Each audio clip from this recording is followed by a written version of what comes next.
It is Take Control Tuesday. Mansa Musa from MoneySmartLife.org is on the phone. And Mansa, I was telling you on Sunday morning, I put gas in my car and had a meltdown. And we need some help. We need a pep talk. Well, yeah, here's the thing about finances. Let's sort of use an analogy here, compare it to nature. Today, in fact, it's the official first day of summer in the northern hemisphere, right? And here's the thing. When the seasons change, your behavior has to change. You can't act the same way in summer that you did in winter. True. It just won't work, and vice versa. So the season has changed economically as well.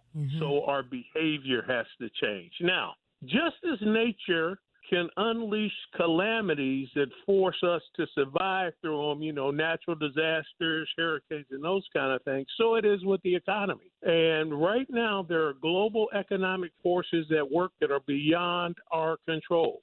There's a war in Europe. There's a global food shortage. There's a supply chain disruption, and there's global inflation because of the pandemic response. Those are just things that are happening. In fact, the CEO of Chase Bank, Jamie Dimon, says there's an economic hurricane coming. Let's take that analogy or metaphor. I never did get that right in English class. A little further and talk about this economic hurricane. Now, there are two ways to survive a hurricane on land. You can either evacuate or shelter in place. And to survive on water, as far as I know, I'm not a sailor, but it's batten down the hatches and hold on. Right. So now one can draw an analogy, like I said, with our current economic situation and the possible strategy you should employ to survive the coming economic hurricane.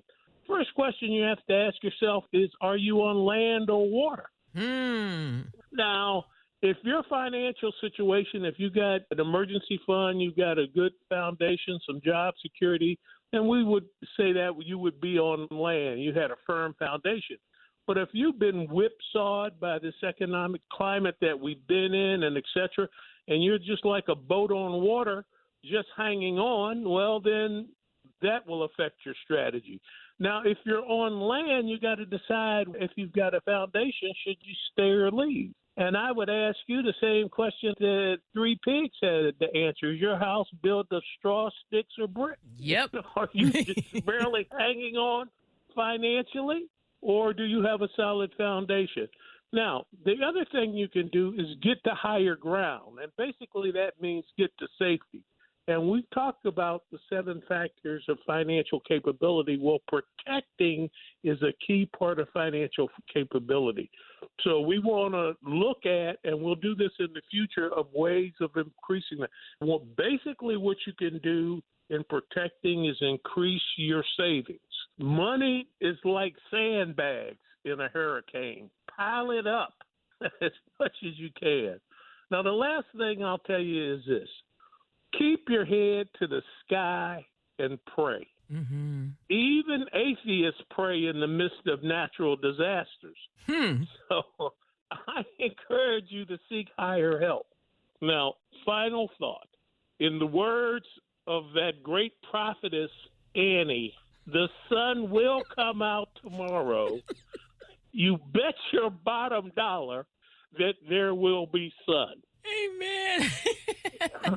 So when it does come out, we assess our situation. We grieve if necessary. Yeah. We buck up and move on. Yeah, Prophet Annie had it together, right? She sure did. You can find everything Mansa Musa on MoneySmartLife.org and also go to TakeControlTuesday.com. Mansa, thank you. Thank you.